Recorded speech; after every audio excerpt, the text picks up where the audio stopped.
오늘은 예수님께서 성만찬을 제정하시는 모습을 한번 생각해 보도록 하겠습니다.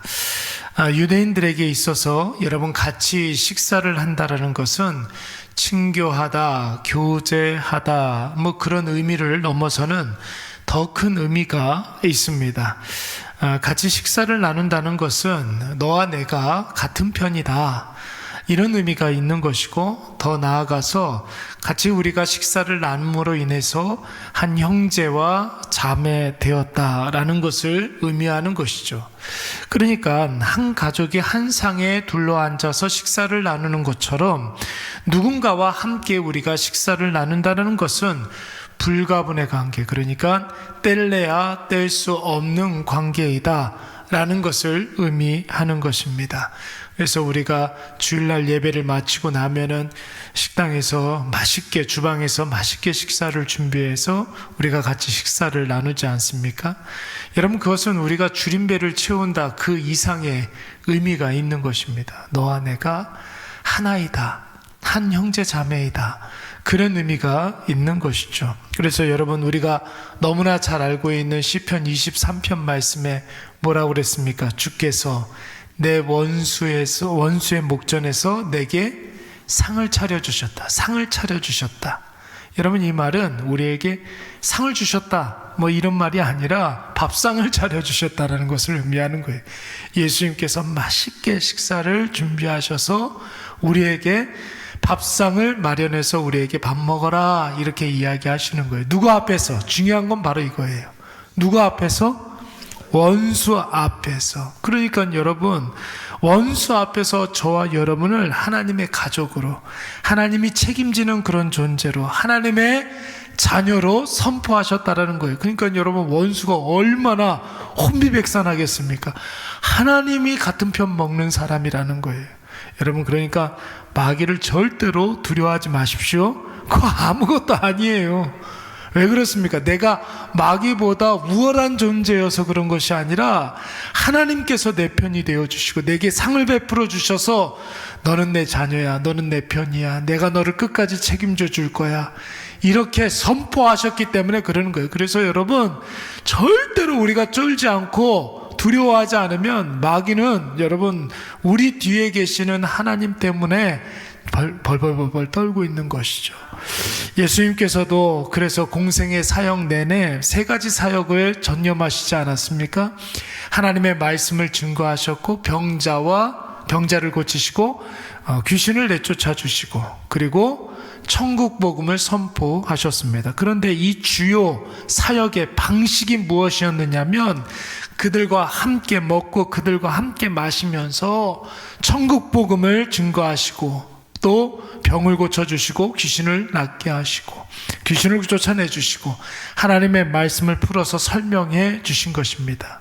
식사 자리에서 같이 식사를 나누면서 내가 너희 편이라는 거예요. 내가 너와 함께 한다라는 것입니다. 내가 너를 책임져 주고 지금도 너를 보호하시고, 그리고 뿐만 아니라 우리를 인도해 주신다는 뜻이 있습니다.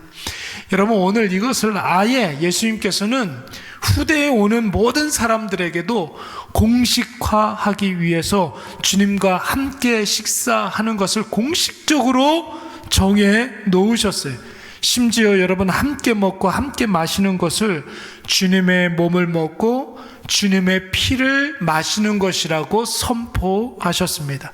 나와 함께 예수 그리스도의 이름으로 우리가 같이 식사를 나누고 같이 마시고 먹고 그러는 것을 여러분, 예수님께서 함께 하시고 예수님이 책임져 주시는 그런 의미, 이렇게 우리에게 선포하시는 거고, 뿐만 아니라 여러분, 나와 너는 하나이다, 연합한다.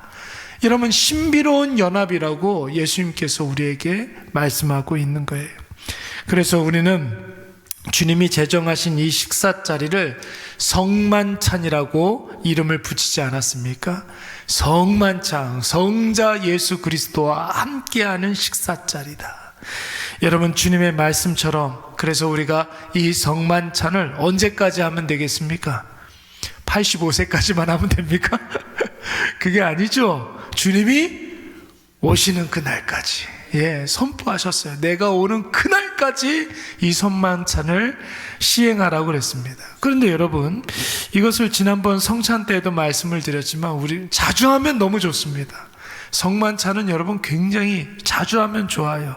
예수 그리스도의 고난을 깊이 묵상하고 예수 그리스도의 임재하심을 느끼면서 예수님 십자가의 은혜를 누리면 참 좋은데, 여러분 문제는 사람에게 있는 거예요. 사람은 여러분 자꾸만 이렇게 환경에 익숙해지고 적응하는 그런 존재 아닙니까?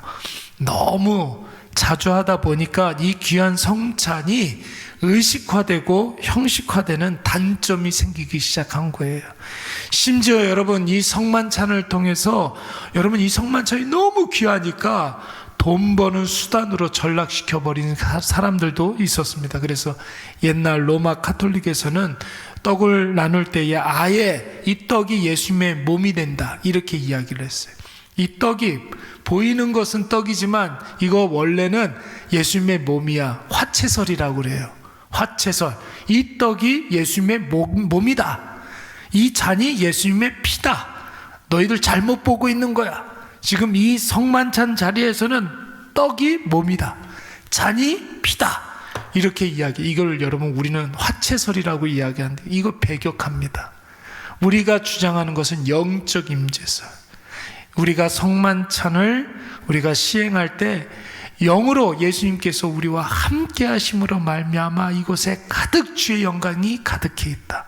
우리가 이것을 이야기를 하는 것이죠. 근데 로만 카톨릭에서는 이거 몸이기 때문에 돈 내, 이거 예수님의 피이기 때문에 돈 내, 이렇게 되었던 거예요. 그래서 여러분 16세기 종교개혁자들이 종교개혁을 할 수밖에 없었던 것입니다. 이 귀한 성만찬 자리를 여러분 돈 버는 수단으로 전락시켜버렸기 때문에 그런 것이죠. 사랑하는 여러분, 예수님이 성만찬을 제정하신 이유를 우리가 분명히 깨달아 알아야 할 줄로 믿습니다. 첫째, 예수님께서 이 땅에 왜 오셨는지 우리가 깊이 묵상하는 거예요. 누구를 위해서 오셨습니까? 나를 위해서, 나의 모든 죄를 다 씻어주시기 위해서, 우리를 하나님 자녀 삼아주시기 위해서, 우리에게 구원을 주셔서 우리가 있는 이곳도 구원받은 하나님의 자녀가 있는 이곳도 천국이지만 앞으로 여러분 우리가 천국에 갑니까? 안 갑니까?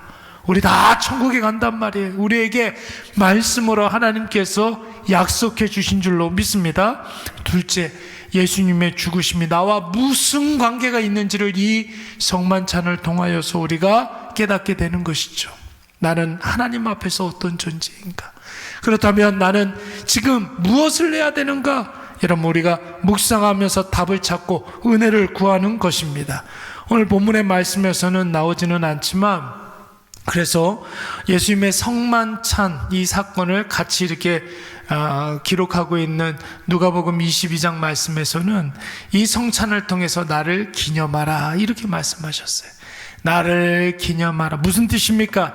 예수님이 나에게 어떤 분이신지, 나는 예수님 앞에 어떤 존재인지, 그렇다면 나는 무엇을 해야 하는지, 여러분 이것을 깊이 우리가 생각하고 우리가 우리 마음속에서 묵상하라는 뜻이죠.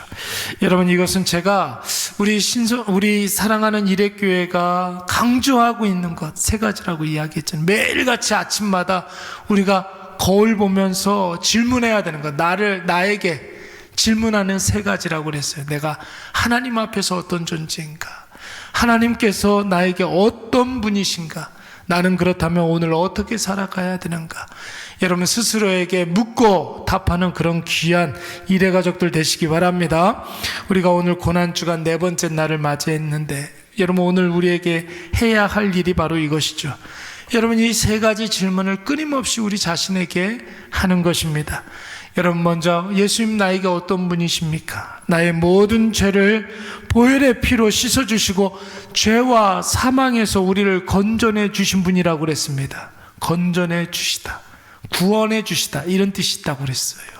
예수님 아니었으면 우리가 인생 문제 앞에서 절망할 수밖에 없었고 낙심할 수밖에 없었고 자포자기하고 말았을 터인데, 예수님 나에게 먼저 찾아와 주셔서 예수로 인하여서 모든 문제의 답을 허락해 주시지 않았습니까? 그래서 어저께 그런 이야기 했어요. 내 인생의 모든 문제에 예수님께서 정답이 되어 주시고 해답이 되어 주신다고 그랬습니다. 여러분, 그래서 여러분 지금 고민하고 있는 모든 문제들에 예수를 대입하셔서 문제를 풀어가시기 바랍니다. 나는 그렇다면 예수님 앞에서 어떤 존재인가? 나는 예수님에게 어떤 존재입니까? 앞서도 말씀을 드렸지만 예수 없었던 자는 여러분 죄로 말미암아 답 없는 인생이었는데 영원한 죽음 가운데 신음할 수밖에 없는 그런 인생이었습니다. 죄를 짓고도 그것이 죄인지 뭔지도 모르는 그런 아둔한 자였고, 사망 가운데 있으면서도 그것이 사망인지도 모르는 그런 존재였어요. 여러분, 그러나 예수 믿은 이후에 예수님의 은혜가 완전히 나를 인도해 주시는 줄로 믿습니다. 나는 그래서 예수 그리스도를 믿기 때문에 하나님의 자녀가 되었어요. 예수님 우리와 오늘도 함께 하시니까 두려워하지 마십시오. 예수님 우리의 갈 길을 인도하시기 때문에 여러분 절대로 여러분 답답해할 필요가 없습니다. 걱정할 필요가 없어요. 그러니까 이 세상을 우리가 오늘도 담대하게 예수 그리스도의 이름으로 승리하게 될 줄로 믿습니다. 그렇다면 여러분, 우리는 지금 무엇을 해야 될까요? 우리를 구원해 놓으시고 우리를 가정에 보내주시지 않았습니까? 우리를 교회에 보내주시지 않았습니까? 직장에 보내주시지 않았습니까? 일터로 우리를 보내주셨어요. 우리는 그것을 사명이라고 이야기합니다. 먼저는 그 사명, 날마다 되새기면서 그 사명으로 살아가게 해 주시옵소서. 여러분 기도하시기 바랍니다. 그 사명 감당할 수 있는 힘과 능력을 달라고 기도하시기 바랍니다. 여러분 보세요. 우리가 제복을 입은 그 직장들 있잖아요. 뭐 경찰관이라든지 소방관이라든지. 여러분 집에 오면은 한 아이의 아빠이고 남편이지만 직장에 가게 되면 그 옷을 입는 순간 여러분 그 사람은 경찰관이 되고 소방관이 되는 거라고요. 여러분, 하나님께서 우리가 있는 그곳에 보내주심으로 말미암아 그냥 홀로 보내주시지 아니하시고 하나님이 우리와 함께 하신다는 사실을 선포하시고 하나님의 능력과 하나님의 힘으로 우리를 옷 입혀주시는 줄로 믿습니다. 그러니까 그곳에서 우리가 주님의 일들을 감당할 수가 있는 것이죠. 이것이 바로 오늘 고난주간 네 번째 날에 우리가 해야 할 일입니다. 특별히 주님 몸을 떼어주시며 이것을 받아 먹으라 하신 것처럼, 잔을 나누시며 내 피를 받아 마시라 하신 것처럼 예수님과 함께 예수님께서 가신 그 길을 예수님과 동행하면서 예수님 가르쳐 주신 대로 여러분 주어진 사명 잘 감당하시는 저와 여러분이 되시기를 간절히 축원합니다. 우리 말씀